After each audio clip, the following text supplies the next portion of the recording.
Halo, halo, apa kabar? Assalamualaikum warahmatullahi wabarakatuh. Senang sekali saya Hirsun Arif bisa kembali menjumpai Anda semua. Ini untuk teman-teman terutama di Aceh dan juga Sumatera Utara. Tapi juga saya lihat juga reaksinya di seluruh Indonesia itu sedang heboh sekali soal diserahkannya 4 pulau milik Aceh, milik Provinsi Aceh ke Bobi, menantunya Pak Jokowi ya, Gubernur Sumatera Utara. Dan ini berkaitan dengan soal ini sengketa jadinya ya kalau begitu karena orang Aceh merasa bahwa ini sejak zaman dulu, sejak zaman Belanda itu sudah milik mereka. Apakah betul klaim orang Aceh itu bahwa ini memang sejak zaman Belanda sebenarnya udah milik orang Aceh, milik warga Aceh? Nah, seperti biasa saya ajak Anda untuk kembali terbang ke Belanda, ke Leiden, menemui Dr. Suryadi, ini sejarawan kita yang jadi pengajar di Universitas Leiden. Assalamualaikum.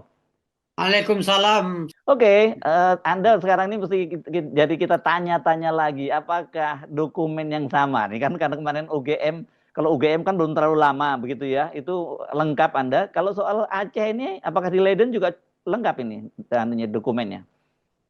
Ya, eh, khususnya untuk dokumen-dokumen masa kolonial, Ya. baik yang ditulis oleh orang Belanda sendiri, Mm-mm. para pemirsa sekalian, juga sumber-sumber pribumi, ya lebih dari lengkap ya Lebih dari sebenarnya. lengkap. Ya, ya, Jadi nggak perlu ya, ada dispute sebenarnya ya soal begini kalau kita ya, merujuk dokumen yang kalau dokumentasinya lengkap gitu ya. ya, Oke, betul. oke, oke. Iya, Nah, ya. Anda sudah melakukan riset juga nih pasti biasanya soal begini nih ya, yang hal-hal yang sangat menarik dari perbincangan publik ini dan kalau Anda sudah riset Anda ditunggu ini oleh publik di Indonesia nih.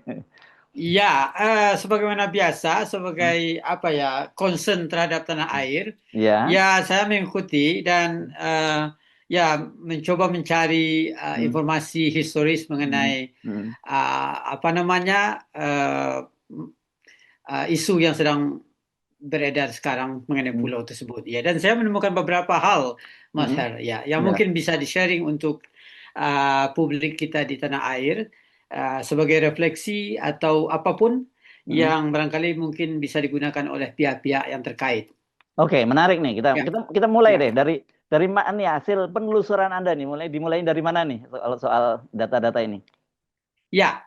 Jadi saya menelusuri publikasi-publikasi Mm-mm, berbahasa Belanda mm-mm. mengenai pantai barat Aceh, ya. Ya. Pantai Barat Aceh yang sebenarnya menarik bagi orang-orang Belanda, terutama setelah apa namanya Sumatera West Coast Mm, keresidenan itu diperluas ke utara ya. mhm, Dan saya menemukan beberapa hal yang menarik yang mhm. barangkali bisa kita sharing untuk uh, pemirsa hari ini ya. Ya, ya. Oke, oke, oke. Gimana? Jadi ini kan yang diributkan ada 4 pulau ya, sebenarnya ya. Ya. Itu dan Hmm. ya, nah apakah memang sejak zaman Belanda itu dokumen itu sudah menunjukkan bahwa 4 pulau itu kan ada pulau-pulau tadi itu merupakan bagian dari Sumatera Utara atau ini bagian dari Aceh?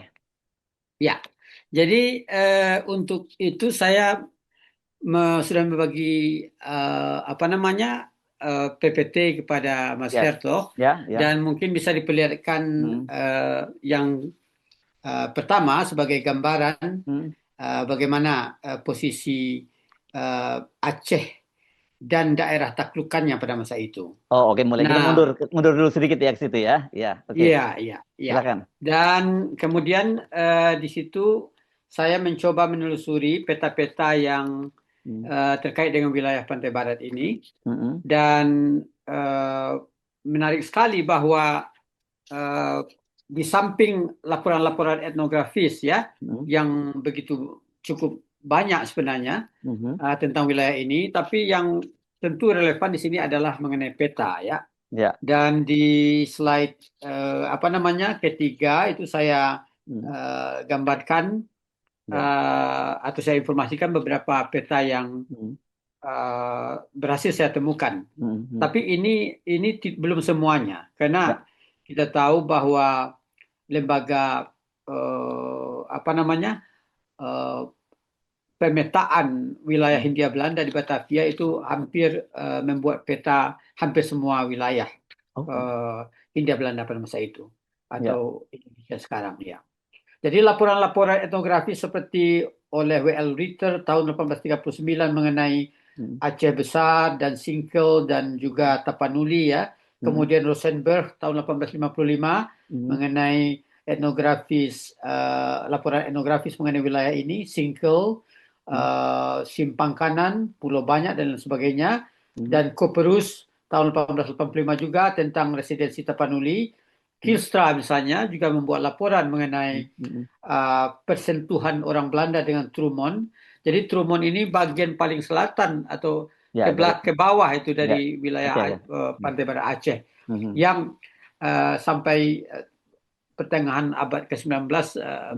masih independen sebenarnya. Karena ini menarik karena Hmm. Trumon ini sebenarnya seorang rajanya itu berdarah Indo ya. Oh, benar Indo. Ya, berdarah Hmm. Indo ya, yaitu Hmm. Raja Muda yang sebenarnya ibunya adalah seorang gadis Indo peranakan Nias dan Belanda.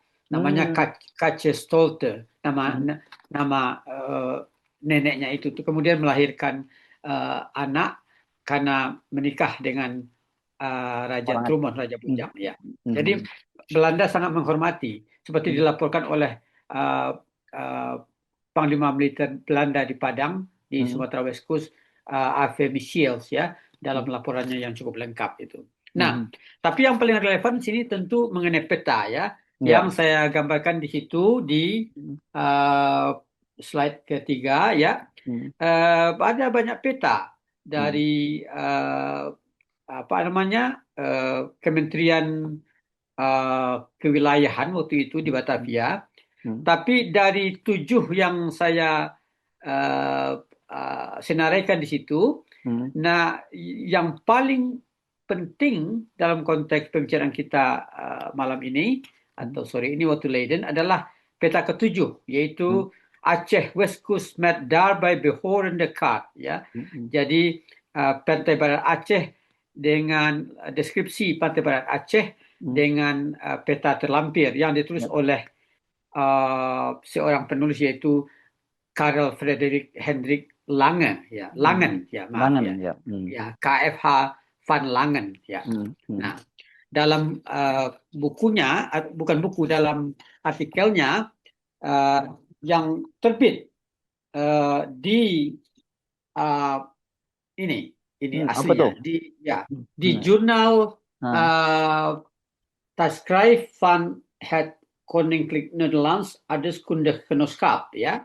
Nah. yaitu jurnal uh, perkumpulan ahli geografi Belanda. Hmm. Ini Hmm. Hmm. diterbitkan di Amsterdam Ya. para pemirsa sekalian Hmm. antara 1876 dari 1876 sampai 1966.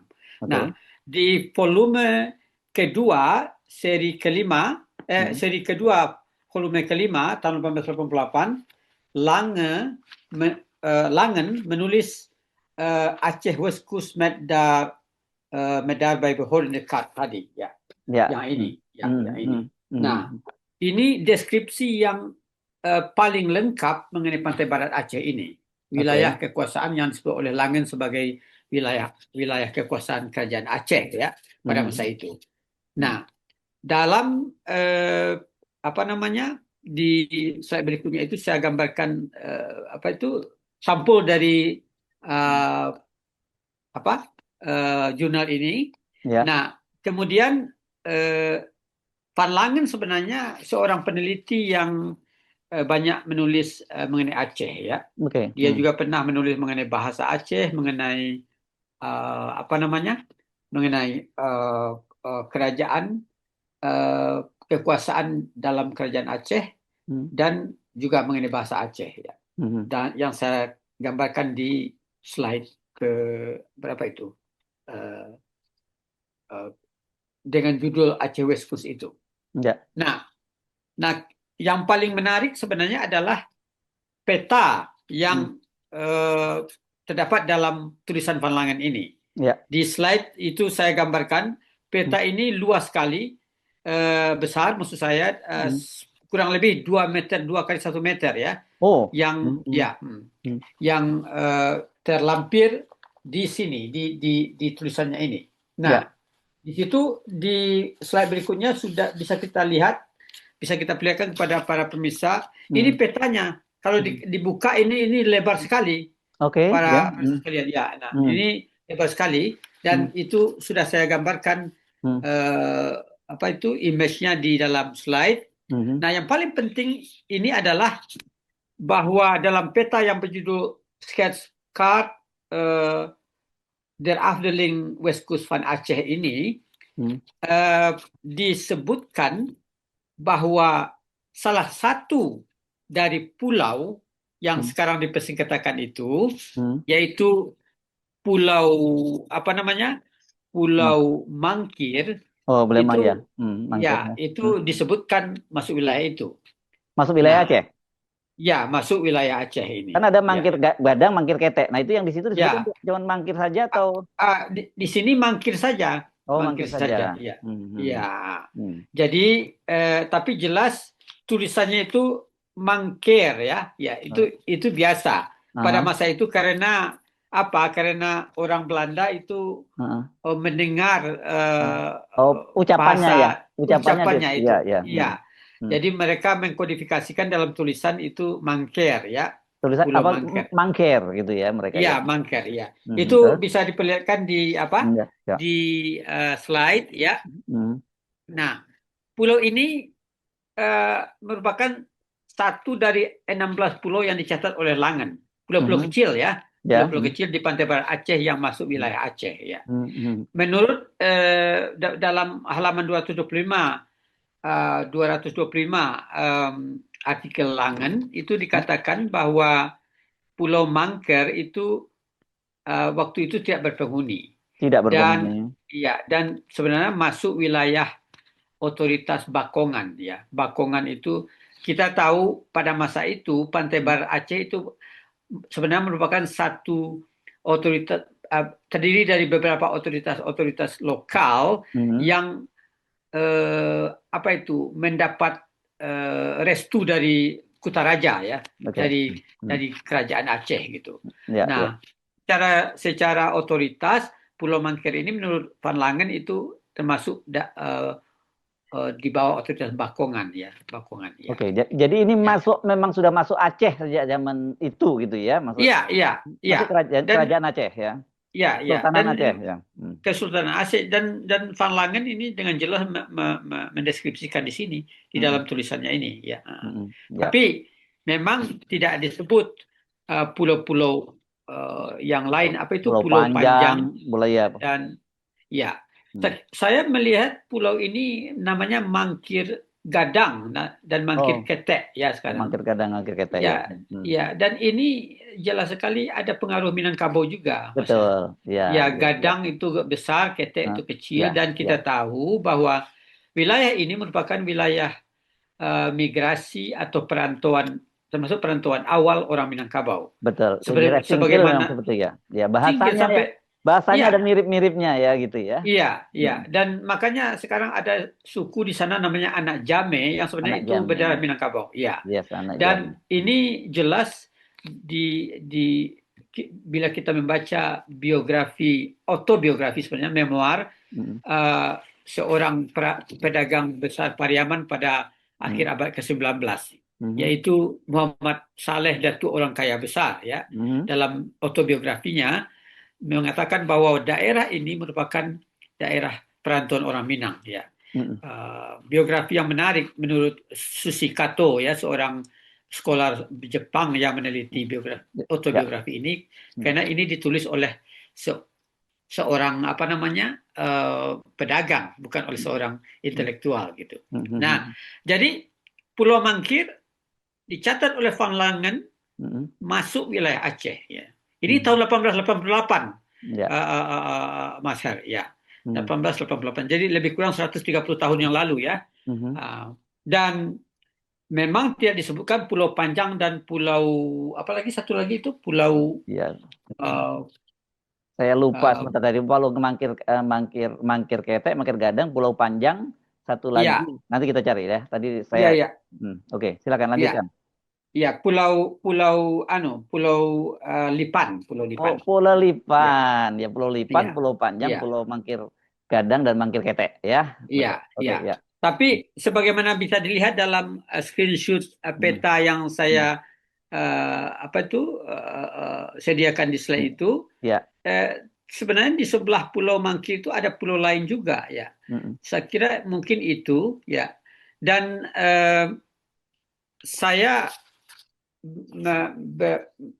apa itu menafsirkan hmm, barangkali walaupun ini peta yang terlengkap hmm, pada akhir abad ke-19 ya, hmm, hmm, yang dibuat oleh orang Belanda mengenai pantai barat Aceh, hmm, wilayah kekuasaan Aceh.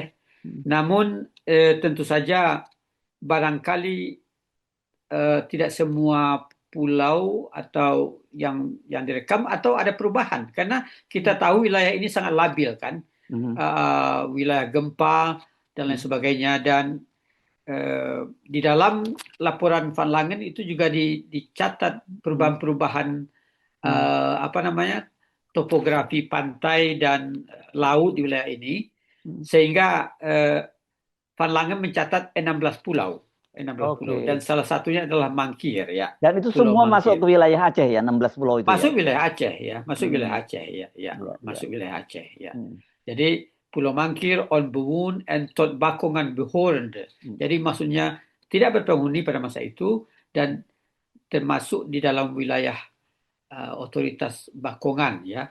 Ya. Bakongan itu wilayah apa itu independen di Pantai Barat Aceh yang Di bawah berada di Kesultanan bawah Kesultanan Kesultanan Aceh. Aceh ya. Kesultanan Hmm, Aceh ya. ya, ya. Nah, saya rasa bukti historis ini, ya sekali Hmm, lagi hmm, para pemirsa hmm. Herr Subeno Point, saya berbicara dengan data ya. Ya. Jadi ini data yang ditemukan Hmm, uh, yang menunjukkan bahwa 130 tahun yang lalu, lebih dari hmm, hmm, 130 yang lalu, hmm. Pulau Mangkir itu dicatat sebagai bagian dari wilayah Aceh. Gitu. Iya. Ya, Oke. jadi ya. Harusnya tidak perlu ada dispute lagi seperti ini ya kalau kita merujuk pada peta yang lama itu ya harusnya. Iya, saya rasa masalah kita para pemirsa sekalian di Hmm, tanah air bahwa kita sadar bahwa banyak negara postkolonial seperti hmm, Indonesia hmm. itu membagi wilayah itu berdasarkan peta kolonial kan?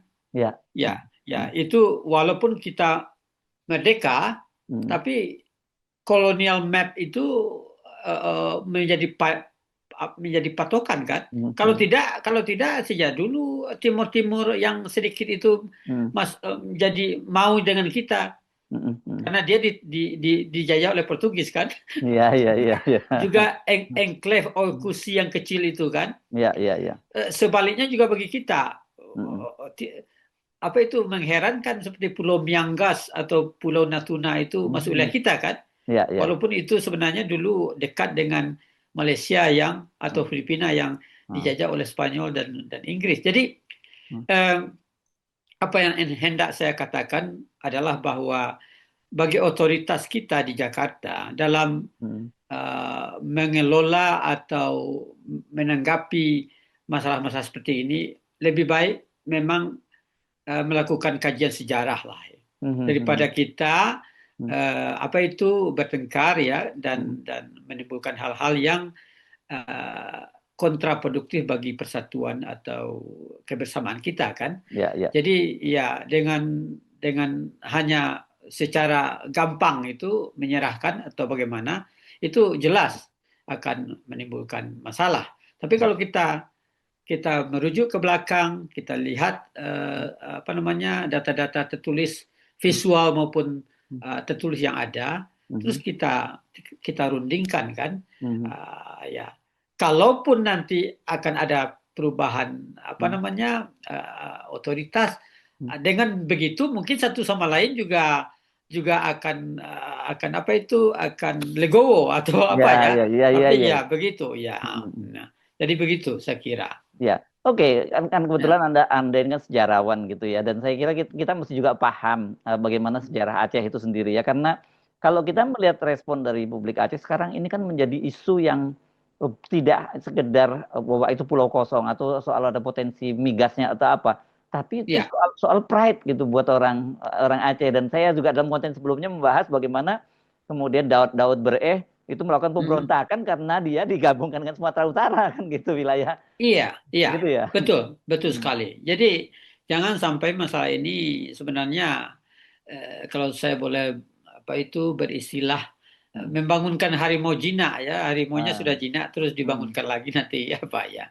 Hmm. Ya, jadi memang eh, perlu eh, apa namanya kajian sejarah untuk Hmm. menentukan hal-hal seperti ini ya. Hmm. Dan pantai barat Sumatera itu sendiri sebenarnya secara secara umum dulu kan hanya dibagi dua itu kan Hmm.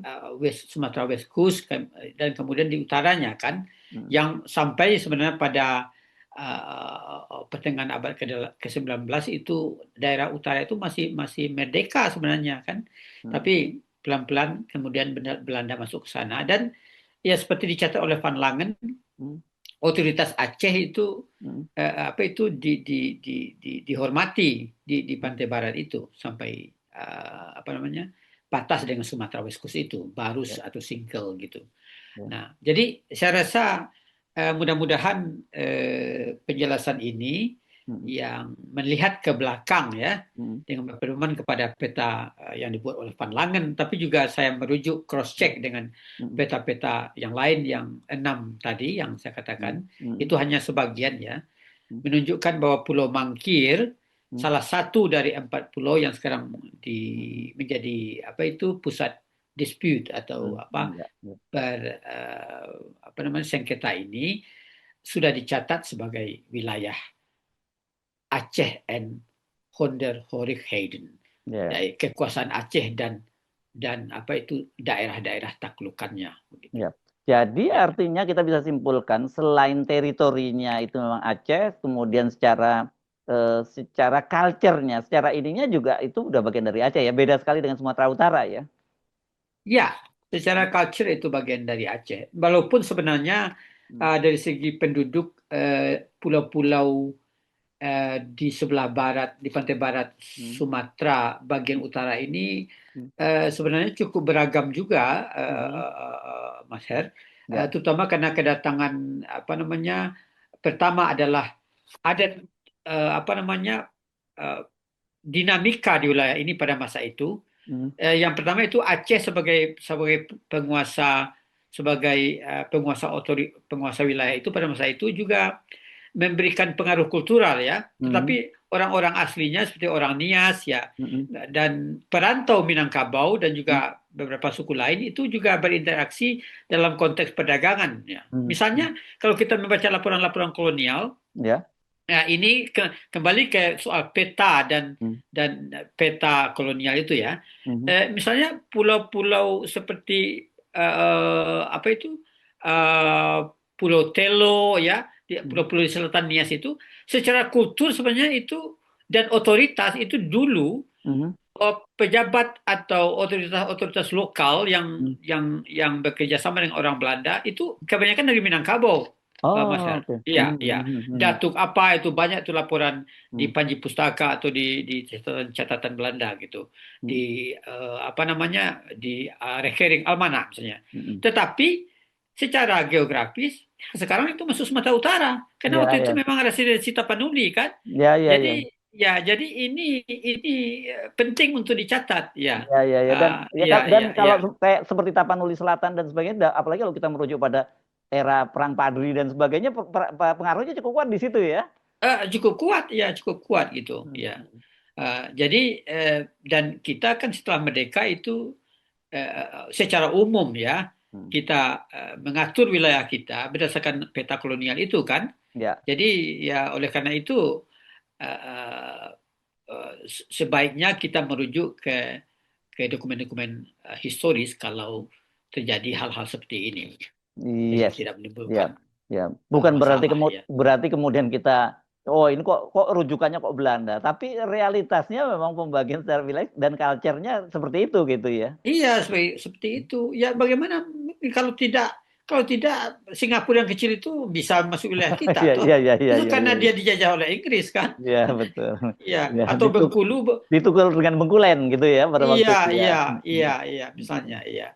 Kalau Hmm. kalau tidak kekuatan kolonial map itu barangkali apa namanya, ide Soekarno untuk menyatukan Malaysia dan Indonesia jadi, kan? Tapi Iya, iya, karena iya. itulah, Hmm. atau lebih luas lagi itu konsep Aslia Hmm. yang dikemukakan oleh Tan Malaka, yaitu Hmm. Asia Australia, yang mencakup mulai dari Burma Hmm. sampai kepada Filipina sampai Hmm. kepada bagian utara Australia, menjadi sebuah Hmm. apa itu continent state, yang apa itu, bukan archipelagic state yang besar, itu Hmm. bisa terwujud, kan? Iya, iya, iya, iya. Bayangkan kalau itu jadi, mungkin kita ke Darwin sekarang nggak pakai paspor, Mas Her. Atau Iya, kita ke Yangon nggak pakai paspor gitu. iya. Tapi itulah colonial map itu nggak bisa kita nafikan Iya. gitu. Nah, ini Ya, memang kalau kita lihat ya, konfliknya lebih pada elit karena kalau untuk di Sumatera Utara ya, saya nggak melihat ya, ada reaksi dari kalangan publik rakyat Sumatera Utara yang ingin juga menguasai wilayah itu. Tapi berbeda ya, dengan Aceh ya. Kalau Aceh memang kompak dari atas sampai ke rakyat-rakyatnya, itu menjadi persoalan yang sangat serius buat mereka gitu. iya, betul. Artinya kalau kita boleh berefleksi, Hmm. mungkin bagi masyarakat Sumatera Utara, terutama Hmm. yang hidup di pantai barat, Tapanuli Hmm. atau Nias Hmm. itu, ya memang itu dari dulu milik Hmm. Aceh kok. Iya, Iya, gitu. iya, Ya, iya. ya. Ah, ah. Oke, Ya. dokter, Hmm. ada yang perlu ditambahkan lagi, dokter Suryadi? Ya, saya rasa apa namanya, kembali seperti apa itu pembicaraan kita yang dulu. Hmm. Eh, Mudah-mudahan penjelasan ini bermanfaat, ya. Yes, Saya tidak memihak kemana-mana. Saya hanya berbicara untuk menambahkan informasi, ya. yes. Jadi kepada apa itu otoritas di tanah air, Mhm. baik di tingkat provinsi di Sumatera sana maupun di Jakarta, Mhm. ya, mudah-mudahan tambahan informasi ini bermanfaat begitu. Baik, baik. Dan sekali lagi, saya berpesan bahwa uh, sebaiknya dalam mengambil keputusan apapun, memang kita kembali ke literasi, Yes, print literasi lah. ya. Saya agak khawatir dengan digital literasi ini. Mhm. Uh, ya, wajah wajah ganteng Mas Her ini bisa diganti dengan suara Donald Trump gitu, begitu ya. Jadi digital literasi ini sangat sangat mengkhawatirkan sebenarnya, begitu. Oke. Baik, Ya, terima kasih. Jangan ya, bosan-bosan ya. Saya mesti ganggu Anda lagi setiap kali ada persoalan-persoalan yang berkaitan dengan sejarah. Dan iya, memang kebetulan mau apa boleh buat Leiden memang gudangnya di situ ya.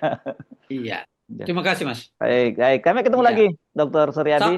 Sampai ketemu lagi, dan sampai jumpa lagi, mudah-mudahan para pemirsa Her Subeno Point. Ya. Yes. Assalamualaikum warahmatullahi wabarakatuh. Waalaikumsalam warahmatullahi wabarakatuh.